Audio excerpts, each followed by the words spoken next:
السلام عليكم ورحمة الله.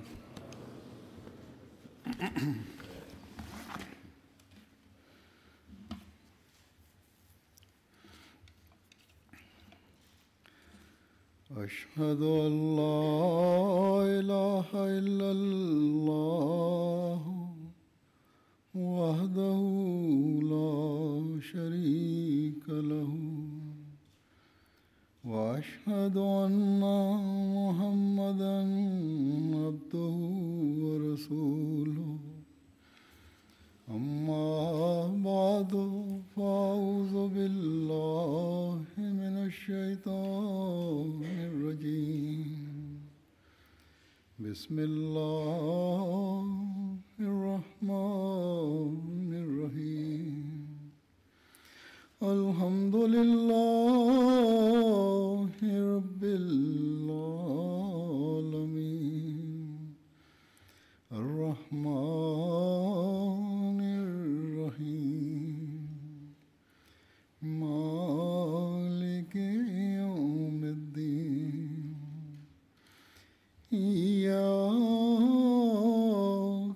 نعبد وإياك نستعين اهدنا الصراط المستقيم صراط الذين أنعمت عليهم غير المغضوب عليهم ولا الضالين وإذ يرفع إبراهيم القواعد من البيت وإسماعيل ربنا تقبل منا إنك أنت السميع العليم ربنا واجعلنا مسلمين لك ومن ذرياتنا أمة مسلمة لك وأرنا مناسكنا وتب علينا إنك أنت التواب الرحيم.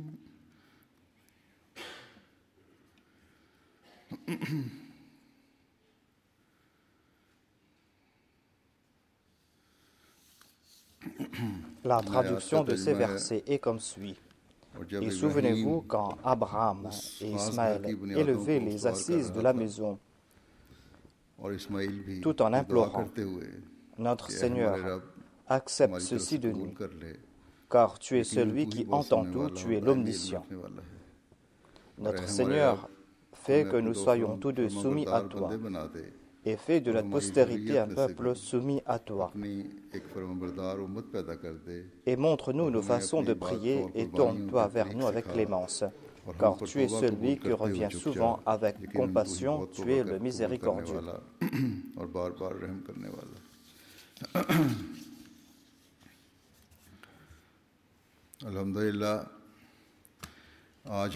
Alhamdulillah, aujourd'hui, nous avons eu l'occasion de bâtir la deuxième mosquée Ahmadi ici en Espagne. La Jamaat Ahmadiyya a eu l'occasion de bâtir une deuxième mosquée ici en Espagne. Environ 7 ans de cela, dans la mosquée Basharat à Hyderabad, j'avais souligné l'importance de bâtir davantage de mosquées. Et on avait décidé à l'époque qu'on allait bâtir la nouvelle mosquée à Valence. Je n'avais pas en tête le nombre d'Ahmadis qui sont présents ici à Valence lorsque j'ai pris la décision de bâtir une mosquée ici.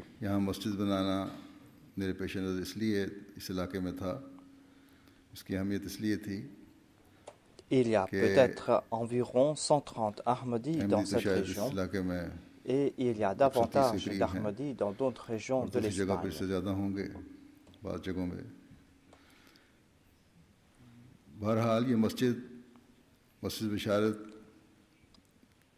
En tout cas, on a choisi cette région pour bâtir cette mosquée après la mosquée Basharat en raison de l'importance historique de cette région.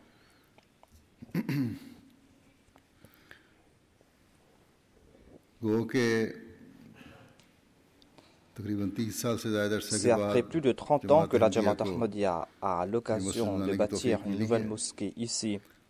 Et au cours de cette région, le nombre de musulmans dans ce pays a augmenté. Et eux aussi, ils ont bâti d'autres mosquées. Mais en tout cas, en raison de la mosquée Basharat, il y a une nouvelle voie qui s'était ouverte à nous. Allah a donné l'occasion à la Jamaat Ahmadiyya de bâtir la toute première mosquée après 700 ans.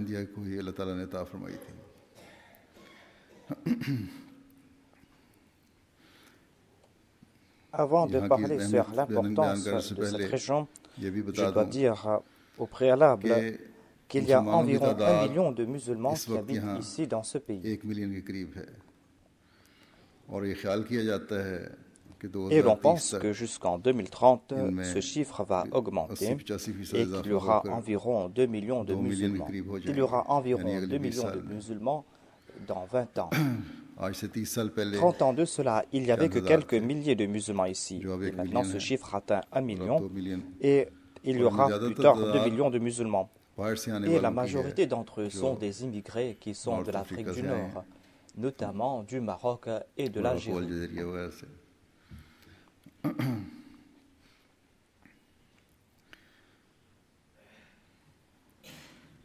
Et on dit maintenant que parmi ces musulmans, il y a ceux qui appartenaient à des anciennes familles musulmanes, des personnes qui avaient préservé leur islam pour une longue période. C'était des personnes qui ont été contraints d'abandonner l'islam pour embrasser le christianisme il y a environ 700 ans de cela. Et on dit maintenant qu'il y a des milliers de personnes parmi ces familles qui ont embrassé le nouveau islam. Des personnes qui appartenaient à ces familles qui ont été contraintes d'embrasser le christianisme ou dont on avait forcé les enfants à embrasser le christianisme. En tout cas, on est en train de revoir l'islam de nouveau en Espagne et par la grâce de Dieu, on est en train de voir un grand nombre de musulmans en Espagne. Mais comme je l'ai dit, cela a débuté par l'entremise de la Jamaat Ahmadiyya. Mais on va voir l'islam véritable lorsque les serviteurs du Messie, du saint prophète Mohammed Mustafa vont comprendre leur importance et lorsqu'ils vont tourner leur attention vers ce point essentiel et lorsqu'ils vont transmettre le message de l'islam, le message sublime de l'islam à chaque individu de cette société. En entendant mes propos, certains d'entre vous, ceux qui sont pessimistes, pourront se dire peut-être que le nombre d'Ahmadis est très peu ici en Espagne. Comment pourrons-nous partir partout et transmettre ce message à tout le monde? Mais si l'on fait preuve de détermination, l'on pourra transmettre le message de l'Ahmadiyya et de l'islam véritable à un nombre important de la population, quel que soit le nombre que vous êtes ici.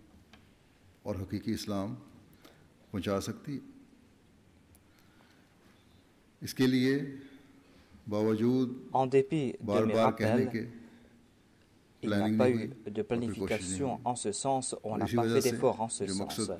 C'est pour cette raison qu'on n'a pas pu atteindre notre objectif. Le centre a fait des plans, a présenté des plans. Moi-même, j'ai présenté des plans à ce sujet. Le 4e calife aussi avait présenté des plans, mais on n'a pas traduit cela dans la pratique. La mosquée Basharat est positionnée telle qu'elle est très visible par ceux qui partent dans la région de Cordoue et dans d'autres régions. La mosquée Basharat se trouve sur une autoroute. Et si l'on cherchait des moyens pour faire connaître la communauté, eh bien, on aurait pu le faire et nombre de personnes auraient reçu ce message. Il y a de ces jamaats où il y a très peu d'individus, mais qui ont pu accomplir des tâches immenses. et qui ont pu faire connaître la Jamaat Ahmadiyya à nombre de personnes grâce à la distribution des dépliants, et ils ont pu faire connaître l'islam et la Jamaat à un grand nombre de personnes. Certes, il y a des gens qui viennent visiter la mosquée Bedrouabad. On en fait mention dans des rapports. Il y a des délégations qui viennent visiter cette mosquée. Mais si l'on fait preuve d'ardeur et de zèle, eh bien, on aurait pu faire connaître l'islam véritable à davantage de personnes grâce à cette mosquée. Les autres musulmans ne sont pas organisés. Et ils ont pu ramener ces anciennes familles musulmanes qui étaient contraintes d'embrasser le christianisme. Ils ont pu ramener les descendants de ces personnes, environ 20 000 de ces personnes, qu'ils ont pu ramener à l'islam. Eh bien, pourquoi, grâce à le tabligh, grâce à l'islam véritable, on n'arrive pas à porter un grand nombre de personnes vers l'islam? Nous avons ouvert la voie pour établir de nouveau l'islam ici en Espagne. Mais nous n'avons pas marché sur cette voie avec détermination et les autres en ont profité. Il est encore temps. Les Ahmadis qui habitent en Espagne et les responsables à tout niveau, les responsables de toutes les organisations doivent comprendre leurs responsabilités, doivent fixer leurs objectifs et essayer d'atteindre ces objectifs. Aujourd'hui, le monde est en train de se tourner vers cet islam véritable que nous sommes en train de présenter. À ces anciennes familles qui ont été contraints d'abandonner l'islam pour embrasser le christianisme, nous allons devoir leur informer que c'est le moment de se venger pour les persécutions qu'on a fait subir à leurs aïeux. Mais on ne va pas se venger en commettant des exactions. L'islam nous enseigne la ikrah fi-din. Il n'y a point de contrainte en matière de religion. Voilà ce que nous enseigne l'islam. On vous a imposé une foi, et c'est peut-être la foi de ces personnes, et ce n'est pas la foi de l'islam. Et l'islam ne nous enseigne pas que nous devons nous venger en raison des exactions commises par un peuple. Allah déclare que l'inimitié que vous avez à l'égard d'un peuple ne doit pas vous détourner de la justice. Il a déclaré « I'adilu huwa aqrabu lit-taqwa wattaqullah » c'est-à-dire « Soyez équitable ». L'équité est plus proche de la taqwa et ayez la crainte de Dieu. C'est la taqwa qui va vous rapprocher de Dieu, car Allah aime ceux qui font preuve de taqwa. Et ici, il n'est pas question d'inimitié.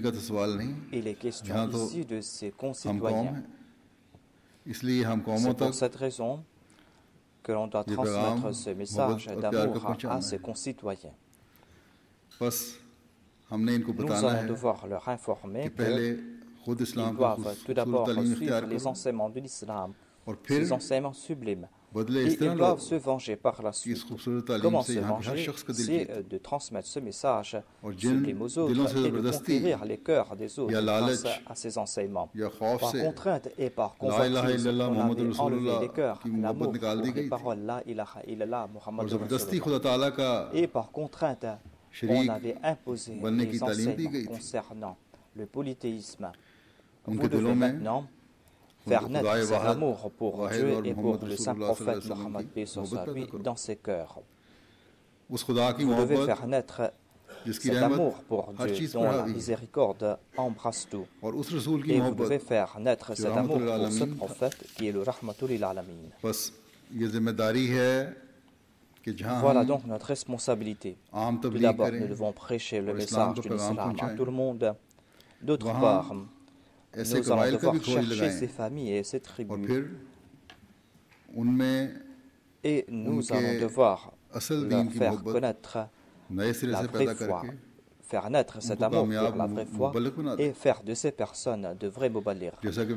Comme je l'ai dit, Valence a une importance historique et c'est pour cette raison que j'ai préféré faire bâtir une mosquée ici. Ainsi, lorsque le roi et la reine, oppresseurs de l'Espagne, ont commencé à convertir les musulmans en chrétiens, Valence, à l'époque, était cette région où les musulmans étaient persécutés, certes, mais ils parlaient la langue arabe toujours ici et ils maintenaient les pratiques et les us et coutumes de l'islam ici. Et ils pratiquaient leur dévotion en tant que musulmans et ils suivaient les préceptes de l'islam ici à Valence. Ils le faisaient ici alors que dans d'autres régions, les musulmans étaient en groupe certes, mais ils n'avaient pas le droit de pratiquer leur foi ouvertement, de pratiquer leur foi pour faire comprendre qu'ils étaient musulmans. Ainsi, au début du 7e siècle, lorsque le roi a commencé à expulser les familles musulmanes d'ici, lorsqu'il avait lancé cette nouvelle vague d'expulsion des familles musulmanes, eh bien, il a commencé tout d'abord par Valence. Il a lancé ce plan ici à Valence en premier, car ici les musulmans pratiquaient leur foi. Ils mettaient en pratique leur foi ici et ils faisaient des efforts en ce sens. C'est vrai que économiquement, les musulmans d'ici étaient très faibles à l'époque. Et petit à petit, on les expulsait des grandes villes et on les plaçait autour de la ville. Ils avaient très peu de biens et ils étaient très pauvres. Mais en dépit de cela, ils avaient cette relation avec l'islam. Il y a plusieurs armées qui se sont installées ici. Il y a l'armée italienne qui s'est installée ici. Ils ont persécuté les musulmans aussi. Mais après ces persécutions, on a expulsé les adultes de cette ville ou de ce pays et on a confié leurs enfants à des chrétiens. Et ces enfants ont grandi dans les familles chrétiennes, mais pas en tant qu'enfants, mais on les utilisait comme des esclaves et des domestiques. Ainsi, on a volé ces enfants de l'islam. C'était des enfants qui étaient nés dans des familles musulmanes, qui étaient musulmans, sans le consentement de leurs parents, sans leur propre consentement. On les a détournés de Dieu l'unique et de l'adoration de Dieu l'unique. Et on leur a poussé à accepter la Trinité. Aujourd'hui, c'est notre tâche à nous que de ramener ces enfants de nouveau vers l'islam et de faire en sorte qu'ils adorent Dieu l'unique. On ne doit pas s'arrêter uniquement à eux, mais on doit transmettre ce message à toute personne que nous aimons parce que nous aimons l'humanité. Nous avons de l'amour pour chaque citoyen de ce pays parce que nous aimons l'humanité. Et c'est en raison de notre amour pour l'humanité que nous aimons pour ces personnes ce que nous aimons pour nous-mêmes.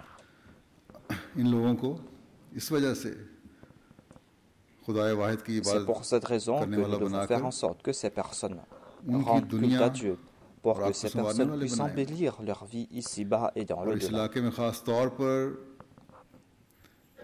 On doit faire des efforts conséquents dans cette région, comme je l'ai dit, parce que c'est ici, pour une plus longue période, que l'islam a été préservé. C'est ici, dans cette province, qu'on a fait des efforts en faveur de l'islam. Les derniers musulmans n'ont pas été expulsés d'ici il y a 7 siècles de cela. Mais on dit que ce n'est que 4 siècles de cela qu'on a expulsé les derniers musulmans d'ici. Ou que cela fait 4 siècles qu'on a essayé de mettre fin à ces familles musulmanes ici. Certes, il n'y a pas de doute que les musulmans ont régné ici pendant des siècles et que c'est les musulmans eux-mêmes qui sont coupables de leur décadence en raison de leur convoitise, en raison de leur complot. Un semblant de califat existait ici, mais il n'était pas fidèle envers ce califat. Le roi ou le calife ne s'est pas acquitté de ses responsabilités et ses proches et ses émirs ne se sont pas acquittés de leurs devoirs. Et chacun avait formé sa propre faction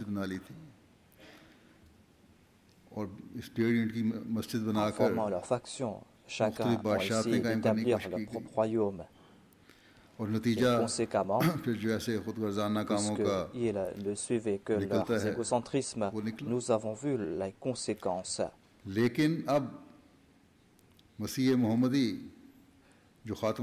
Messie du saint prophète Mohammed qui est le Messie du saint prophète Mohammed lui est en train de représenter le vrai califat et Rachid après le saint prophète. Grâce à lui, on a établi de nouveau le califat. Il incombe aux suivants du Messie du saint prophète Mohammed lui que de retrouver leur gloire d'antan et de rétablir encore une fois cette gloire ici et de faire connaître la vérité concernant la ilaha illallah Muhammadur Rasulullah. Il leur incombe de présenter les réalités derrière ces paroles. Dieu nous a accordé l'occasion de bâtir une mosquée dans cette région. Le terrain, par la grâce de Dieu, est très bien situé. Cette mosquée est visible de l'autoroute. Cette mosquée se trouve sur l'autoroute et se trouve dans une nouvelle partie de la ville. C'est un très bon quartier, les voisins sont très bons, ils sont très aimables. Dieu nous a donné de très bons voisins et c'est là une grande faveur de sa part. On doit profiter de cette occasion. En ayant complété cette mosquée, on ne doit pas se contenter du fait que nous avons pu bâtir une belle mosquée dans une autre ville de l'Espagne. On doit regarder aussi sa situation. À soi, on va devoir regarder aussi ses ébardas et on va devoir aussi surveiller de près ses responsabilités. Dans les versets que j'ai cités, on trouve mention du prophète Abraham et du prophète Ismaïl alayhi salam. Ils nous ont enseigné comment accomplir nos devoirs envers ces maisons de Dieu après les avoir bâties. Et ils nous ont enseigné les prières à faire pour que nous puissions accomplir nos devoirs. Ainsi, nous devons méditer à ce sujet. Nous devons le faire afin que de génération en génération, il y ait parmi nous des gens qui vont s'acquitter de leurs devoirs envers les maisons de Dieu. Allah déclare que lorsque Abraham et son fils Ismaël bâtissaient les murs de la Kaaba, ils priaient Rabbana taqabbal minna innaka anta samiul alim. C'est là la gloire d'un véritable serviteur de Dieu. Et ce sont les prophètes de Dieu, ceux qui sont proches de Dieu, qui agissent ainsi. Ils ont consenti ces sacrifices pendant des années. Le père a fait des sacrifices, son fils aussi a fait des sacrifices, sa femme aussi a fait des sacrifices. Mais ils n'ont pas dit que nous avons fait des sacrifices pendant des années et des années. Et maintenant, nous sommes en train de bâtir ta maison. Nous sommes en train de bâtir cette maison pour ta cause, parce que tu nous as dit de bâtir cette maison. Et que maintenant, tu as le devoir d'accepter chacun de nos sacrifices. Et tu dois accepter ces sacrifices et créer pour nous des facilités ainsi que l'aisance. Il n'y a pas cette tradition dans la Jamaat Ahmadiyya. Mais parmi les autres musulmans, on trouve cette tradition que, ayant fait quelques sacrifices, ils font tout pour annoncer les sacrifices qu'ils ont faits. Et ils annoncent que nous avons offert 1 sou, 2 sous, 3 sous pour bâtir la mosquée. Et s'ils ont fait de grands sacrifices, eh bien, avec fierté, ils annoncent cela. L'exemple que Dieu nous a présenté à nous, c'est l'exemple de ces deux prophètes. Dieu nous a présenté l'exemple de ces deux prophètes. Et le fils était prêt à être sacrifié pour la cause de Dieu. Le père était prêt à sacrifier son fils pour la cause de Dieu. Et tout cela s'est fait alors que le fils était très petit, alors que le père a eu son fils lorsqu'il était vieux. Et ce sens de sacrifice n'a fait que s'accroître Le père a abandonné sa femme et son fils dans un lieu désert pour une longue période, alors qu'il y avait cette possibilité qu'ils allaient mourir tous deux de faim et de soif. Ensuite, il fut le temps lorsque Dieu a accepté le sacrifice de la femme du prophète ainsi que de son fils.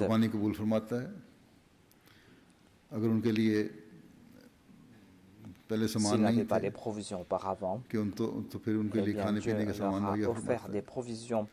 Ensuite, en suivant l'ordre de Dieu, ils ont bâti la Kaaba. Et il n'y avait que 2 personnes qui bâtissaient la Kaaba. Et ils avaient fait la promesse qu'en ayant bâti cette maison, maintenant, nous n'allons plus retourner en arrière. Toutes les voies pour le retour sont fermées.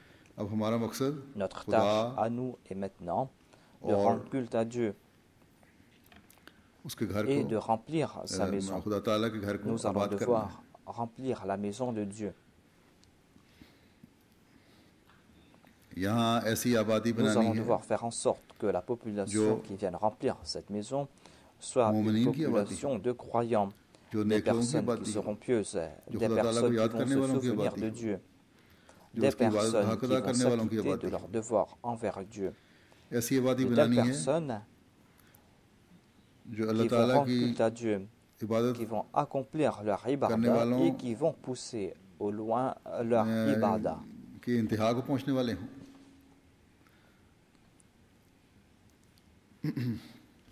Voilà ces personnes à qui Dieu a donné l'ordre de bâtir leur maison.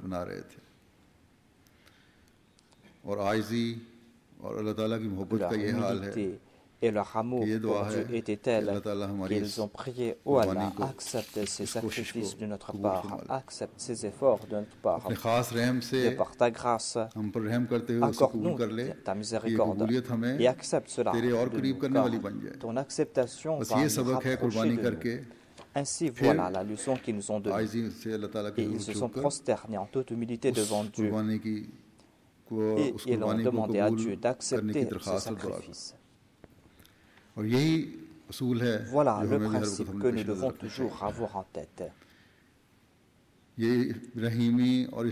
Voilà comment ont pensé les prophètes Abraham et Ismaël. Et cela attire notre attention aujourd'hui, nous qui disons être les suivants de l'Abraham de l'époque,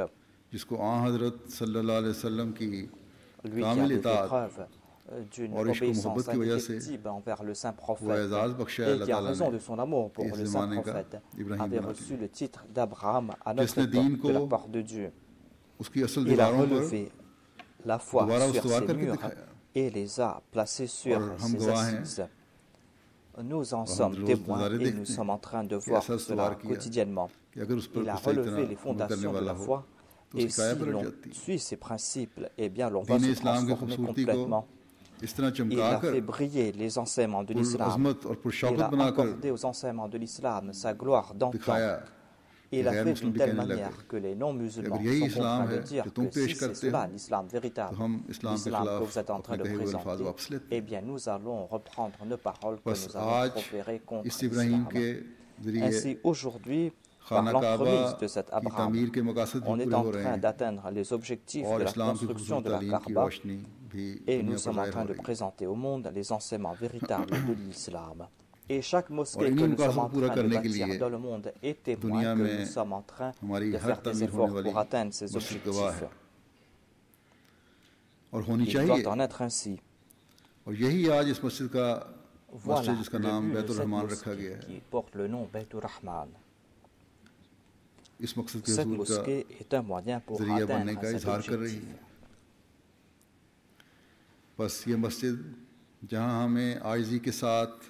Cette mosquée doit nous pousser à nous prosterner devant Dieu en toute humilité.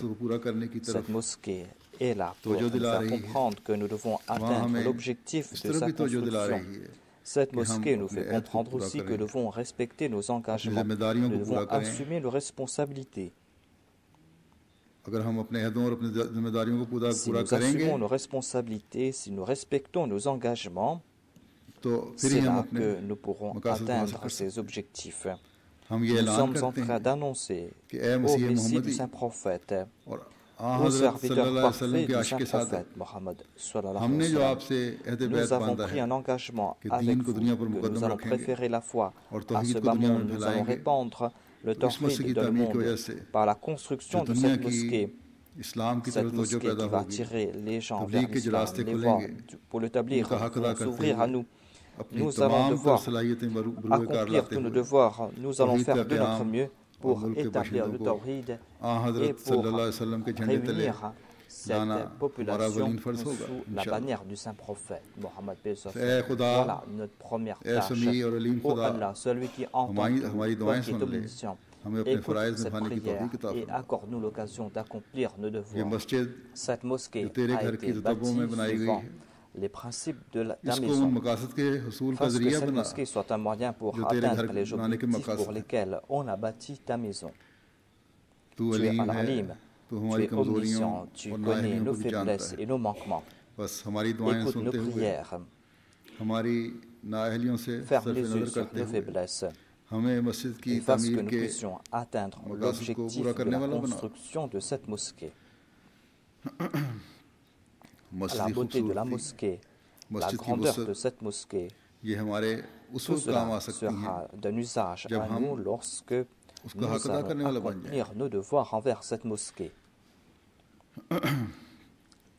Et pour accomplir nos devoirs envers cette mosquée, d'une part, nous allons devoir remplir cette mosquée et nous allons devoir accomplir nos ibadas envers Dieu.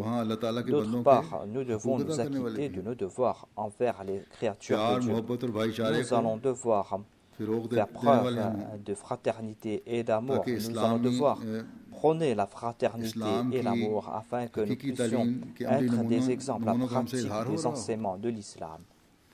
Les enseignements véritables de l'islam, afin que les gens tournent leur attention vers nous, afin que les gens essayent de comprendre les enseignements sublimes de l'islam.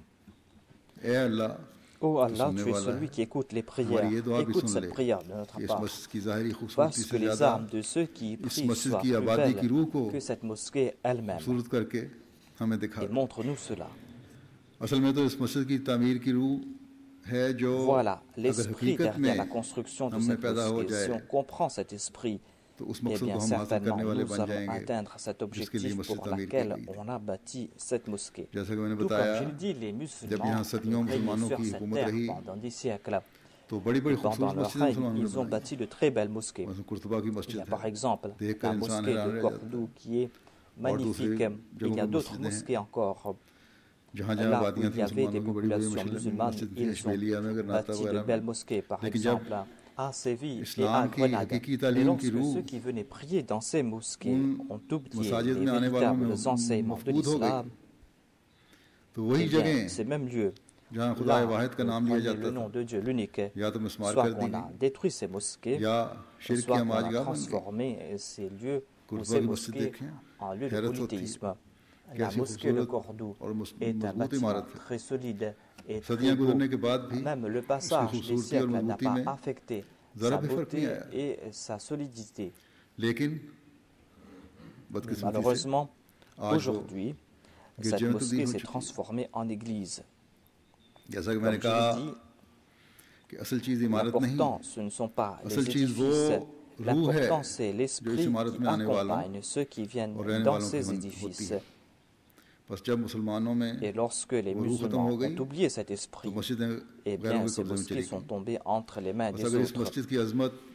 Si nous voulons préserver la grandeur de cette mosquée, Inch'Allah, nous allons le faire. Eh bien, nous allons devoir préserver l'esprit derrière la construction de cette mosquée. Et nous allons devoir faire des efforts conséquents en ce sens. Nous allons devoir prier en ce sens. Oh Allah, fasse que nous puissions toujours préserver l'esprit derrière cette mosquée, parce que nous puissions préserver l'âme de cette mosquée, afin que jusqu'au dernier jour, cette mosquée soit un centre de l'unicité de Dieu, que nous puissions lancer des appels vers l'unicité de Dieu dans cette mosquée. Quand Dieu va accepter nos sacrifices, c'est là que nous allons atteindre cet objectif. Ensuite, dans le deuxième verset, nous constatons que ces deux grands prophètes ont prié et ont imploré Dieu lorsqu'ils ont bâti la mosquée de Dieu. Et ils n'ont pas limité ces prières à leur personne, mais ils ont fait en sorte que cette prière embrasse leurs enfants et leurs descendants. Voilà donc comment prier. Voilà comment agissent ceux qui progressent de génération en génération et ceux qui ne cessent de progresser.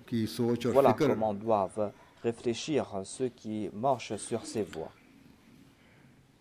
Si on a de telles pensées, si on a de tels soucis, eh bien, Inch'Allah, nous allons voir succès après succès.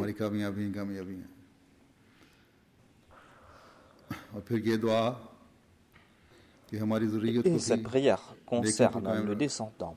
Cette prière est là pour que le descendant puisse marcher sur les voies de la vertu. Et c'est là que nous allons atteindre l'objectif de cette mosquée. Est-ce qu'il y a un médecin qui est là?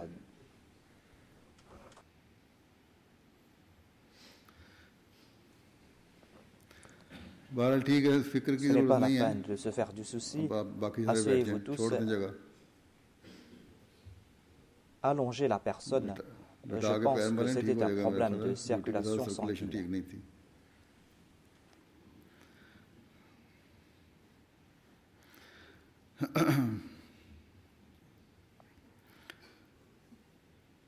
तो बहरहाल जो मैं कह रहा था कि ये अपनी En tout cas, je disais que si nous allons maintenir de telles pensées en nous, nous allons voir du succès. Nous allons devoir prier en ce sens qu'Allah fasse que nos descendants aussi marchent sur les voies de la vertu, afin que nous puissions atteindre l'objectif de cette maison, de cette mosquée. Comme je l'ai dit, nos sacrifices seront agréés par Dieu lorsqu'on va s'acquitter de nos devoirs envers Dieu et envers les créatures de Dieu, de génération en génération, quand il y aura parmi nos descendants des gens qui vont accomplir leur ibadah, des gens qui vont agir en ce sens, tout comme Dieu le désirait. Et nous devons prier, ô Allah, tu nous as donné l'ordre de t'adorer, tu nous as enseigné les moyens grâce auxquels on doit t'adorer. Ces prophètes ont accompli ces prières. Enseigne-nous cela à nous aussi. Montre-nous comment t'adorer, montre-nous comment faire ces sacrifices. La réalité est telle que c'est grâce à Dieu que l'on pourra comprendre comment accomplir ces ibadah, comment faire ces sacrifices. C'est par la grâce de Dieu que l'on pourra comprendre le sens profond de ces sacrifices. Certes, les 5 prières quotidiennes sont un moyen pour rendre culte à Dieu. Les gens viennent à la mosquée pour prier. Mais Dieu déclare à propos de ces personnes qui viennent y prier que leurs prières seront rejetées. Et ces prières seront un moyen pour leur destruction. Ainsi, on doit toujours implorer la grâce de Dieu. Nous devons essayer d'accomplir de telles prières qui seront agréées par Dieu. Cela ne concerne pas uniquement les 5 prières quotidiennes, mais toute tâche que l'on accomplit pour la cause de Dieu devient une ibadah. Que cela concerne nos devoirs envers les hommes. Ainsi, il est important pour nous de comprendre cela. Nous devons nous souvenir de ce point, à savoir que c'est en comprenant le sens de l'ibadah que nous pourrons répandre le tawhid dans le monde. Et c'est ainsi que nous pourrons ancrer dans les cœurs de nos descendants ce message. Et tout comme l'avait prié le prophète Abraham, on doit prier pour ses descendants avec ardeur. Nous, les Ahmadis, dans nos rencontres, nous faisons la promesse que nous serons prêts à faire tout sacrifice. Il est important d'insuffler cet esprit dans ses descendants afin qu'il y ait toujours des gens qui sont prêts à faire des sacrifices pour répandre la foi. Mais que l'on se souvienne aussi que les sacrifices changent par rapport aux situations. Et voilà un sens de cette prière. Wa arina manasikana. Si auparavant en Espagne, lorsque les premiers musulmans qui sont entrés ici sont venus pour aider les autres, ils ont accompli le djihad, ils sont venus aider les autres et ils se sont répandus ici sur cette terre. Certes, ils ont accompli le djihad par l'épée. Aujourd'hui, les sacrifices d'aujourd'hui vont se faire par le tablir. Cela va se faire par la distribution des ouvrages, par des sacrifices financiers. Cela va se faire par des sacrifices financiers qu'on doit faire pour bâtir ces mosquées. Les sacrifices changent par rapport à la situation. La prière que le prophète Abraham nous a enseignée est que montre-nous les moyens pour faire ces sacrifices, c'est-à-dire en ces situations changeantes, montre-nous les moyens pour avoir ton plaisir, ô notre Seigneur. Montre-nous les moyens pour faire ces sacrifices. Le Saint-Coran a préservé cette prière et Dieu nous a enseigné ce principe fondamental, à savoir que les sacrifices sont en accord aux situations. On doit accomplir de telles bonnes œuvres qui sont un moyen pour avoir le plaisir de Dieu. C'est pour cette raison que le saint prophète, et ce soit lui, a dit que dans le cas d'un tel, sa plus grande vertu serait d'accomplir la prière tardue. Et pour un autre, il a dit que la vertu pour toi, c'est d'accomplir le djihad. Ainsi, s'il y a des manquements concernant une bonne œuvre en quelqu'un, c'est cette bonne œuvre qui est le plus important pour lui. Pour cette personne, c'est cela l'ibarda. C'est là le moyen pour accomplir l'ibarda pour cette personne. Ce sont ces actions qui seront des sacrifices de la part de cette personne. Ainsi, ces prières ont souligné l'importance du fait que l'on doit prier pour soi-même et pour ses descendants, pour que l'on puisse se débarrasser de ses faiblesses et pour que l'on puisse avoir le plaisir de Dieu. Que l'on se souvienne aussi du fait que on ne peut pas, par ses propres moyens, par ses efforts, accomplir l'ibarda. On ne pourra pas non plus atteindre l'objectif requis par rapport au sacrifice par ses propres moyens. C'est pour cette raison qu'on prie Watub alayna. Accepte notre repentir, tourne-toi vers nous, accepte nos bonnes œuvres et fasse que nous puissions accomplir bonne œuvre après bonne œuvre. Fasse que nous puissions faire sacrifice après sacrifice. Fasse que nous puissions accomplir ton ibarda pour toi, pour ta cause, pour que nous puissions avoir ton plaisir, et fasse que nous n'accomplissions pas cela par ostentation. Et ces ibardas doivent être notre objectif premier. Ainsi, nous serons chanceux si nous allons pouvoir agir en ce sens, si nous allons faire en sorte que nos ibardas et nos sacrifices suivent cette voie, et que nous allons toujours implorer la protection de Dieu en raison de nos erreurs et de nos manquements. Cela va se faire lorsque nous allons faire naître dans le cœur de nos descendants l'amour pour Dieu et l'amour pour ses ibardas. Et cela pourra se faire lorsque nous allons faire naître cet amour dans le cœur à nous.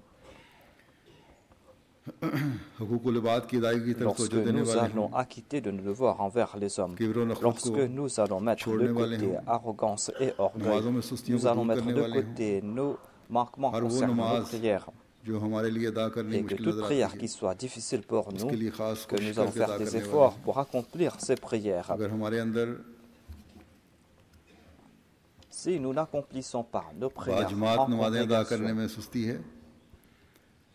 on doit faire davantage d'efforts pour prier en congrégation. Voilà notre sacrifice à nous. Quant à ceux qui ne s'acquittent pas de leurs devoirs envers leurs parents, qu'ils s'acquittent de leurs devoirs envers leurs parents. Quant à ceux qui ne s'acquittent pas de leurs devoirs envers leurs sœurs, leurs frères et leurs proches, eh bien qu'ils le fassent. Dieu a accordé un grand statut aux voisins. Que nous soyons de ceux qui s'acquittent de leurs devoirs envers leurs voisins. Et que chaque Ahmadi puisse ainsi traiter ses voisins pour qu'il puisse attirer ses voisins vers l'islam, vers l'Ahmadiyya, l'islam véritable. Ainsi que nous puissions accomplir toute bonne œuvre et que nous puissions, parmi ceux qui agissent en ce sens, c'est ainsi que nous pourrons être de ceux qui vont implorer Dieu en ce sens. Oh Allah, accepte notre torba. notre pentir ait pitié de nous. Et c'est ainsi que nous allons pouvoir implorer la miséricorde de Dieu. Quand nous implorons la miséricorde de Dieu, eh bien, nous allons devoir faire preuve de compassion à l'égard des autres. Il ne faut pas implorer la miséricorde de Dieu pour ne pas éprouver de la compassion à l'égard des autres. Si le croyant se cramponne sincèrement à la mosquée, eh bien, de nouvelles voies pour accomplir de bonnes œuvres vont s'ouvrir à lui. Dieu va prouver sa miséricorde à son égard. Ainsi, aujourd'hui, Dieu nous a accordé cette mosquée. Et cela doit nous faire comprendre ceci.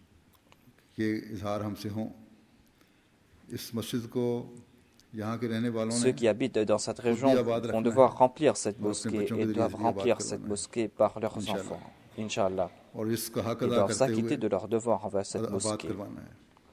Il ne suffit pas de venir uniquement à la mosquée, il faut s'acquitter de ses devoirs envers la mosquée. Que la fasse que nous puissions profiter de toutes ces bénédictions qui sont liées avec cette mosquée. Qu'Allah accepte notre pentir et qu'Allah pardonne nos manquements et nos faiblesses. Dans un hadith cité par Abu Huraira, il dit que le saint prophète Mohammed sallallahu alayhi wa sallam a déclaré, il a demandé à ses compagnons, est-ce que vous ne voulez pas que je vous informe de cette action grâce auquel Dieu pardonne les péchés et exalte les statuts? Les compagnons du saint prophète Mohammed ont dit oui au prophète de Dieu. Et le saint prophète a dit que pour cela, même si vous ne voulez pas, vous devez accomplir le wuzu, les ablutions et partir vers la mosquée et accomplir une prière après une autre et attendre une prière après une autre. Voilà la ribat, c'est-à-dire voilà comment protéger vos frontières. Voilà votre djihad à vous. Ainsi, chacun d'entre nous doit être attentif à ce sujet. Aujourd'hui, nous devons faire un djihad contre nos nafs. Et nous allons devoir atteindre cet objectif. Nous allons devoir transmettre le message de Dieu. Voilà un autre djihad. Nous devons être vigilants à ce sujet. Et sans l'aide de Dieu, nous n'aurons pas de succès. Nous allons profiter de la grâce de Dieu en nous acquittant de nos devoirs envers lui en ce qui concerne les bandes. Ainsi, quand nous allons protéger nos soirs, nos prières quotidiennes, c'est là que nous allons profiter de ces faveurs. Et c'est là que nous allons participer dans ce djihad, le djihad du nafs et le djihad de la transmission du message de Dieu. Aujourd'hui, l'humanité a besoin de ce djihad plus que toute autre chose. C'est ce djihad qui va nous protéger des maux de la société et qui va nous faire profiter du plaisir de Dieu. Et c'est ce djihad qui va nous protéger, nous et nos descendants, des impuretés de ce bas monde. Allah vous a accordé cette faveur, profitez-en. Dédiez sincèrement cette mosquée à Dieu. Embellissez cette mosquée avec vos ibadah afin que vous puissiez profiter des faveurs divines.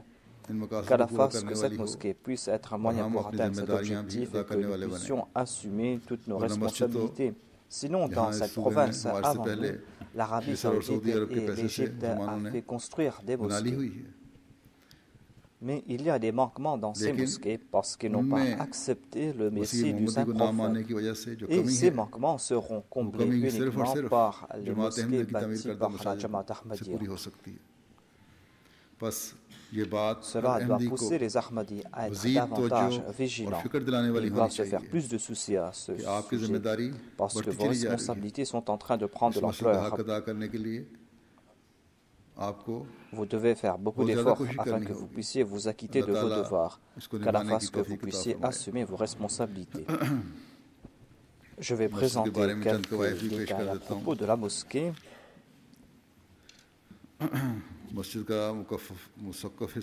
La partie couverte de la mosquée fait environ 412 mètres carrés.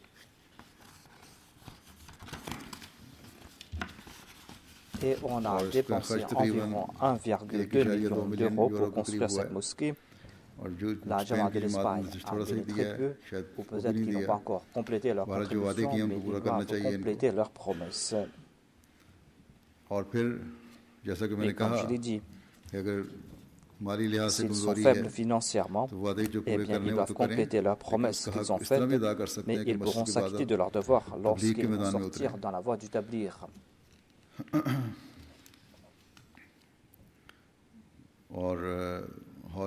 Il y a plusieurs salles ici.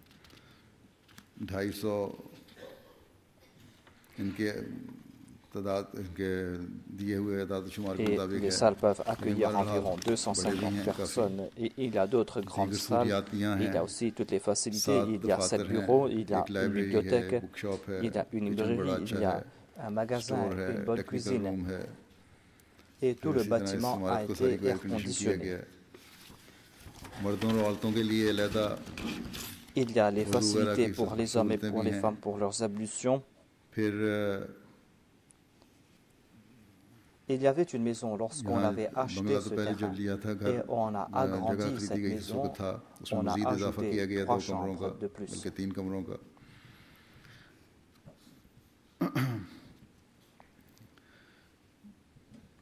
Un journal de la région a écrit que le plus grand lieu de culte de la région est devenu maintenant réalité. C'est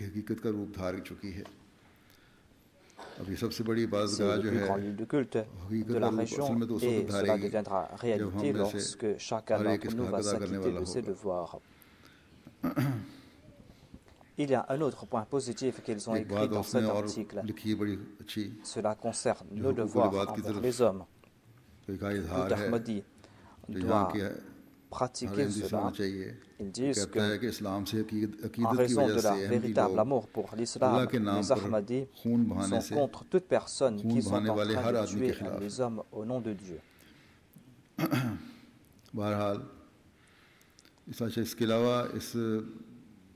Avec la mosquée, il y a aussi 2 salles qu'on peut utiliser pour d'autres usages que les hommes et les femmes peuvent utiliser.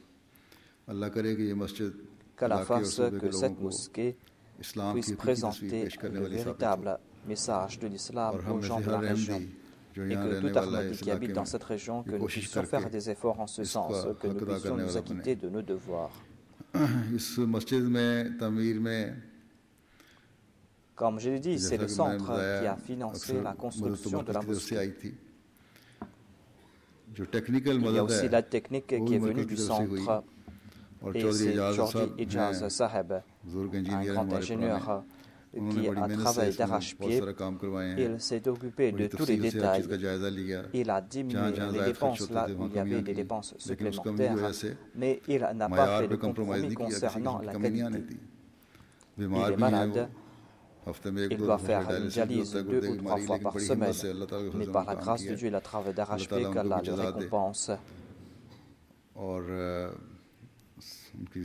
Qu'Allah lui accorde une bonne santé afin qu'il puisse servir la Jamaat à l'avenir.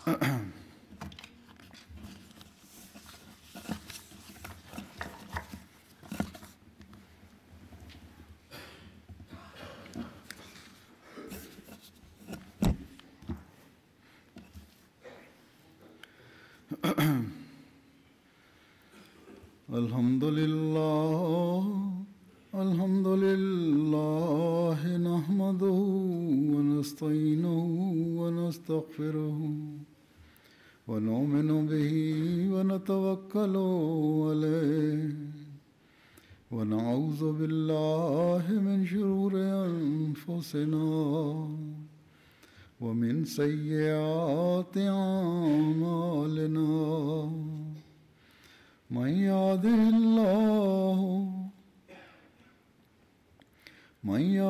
الله فلا مضل له ومن يضلله فلا هادي له ونشهد أن لا إله إلا الله ونشهد أن محمدا عبده ورسوله عباد الله رحمكم الله إن الله يأمر بالعدل والإحسان وإيتاء ذي القربى وينهى عن الفحشاء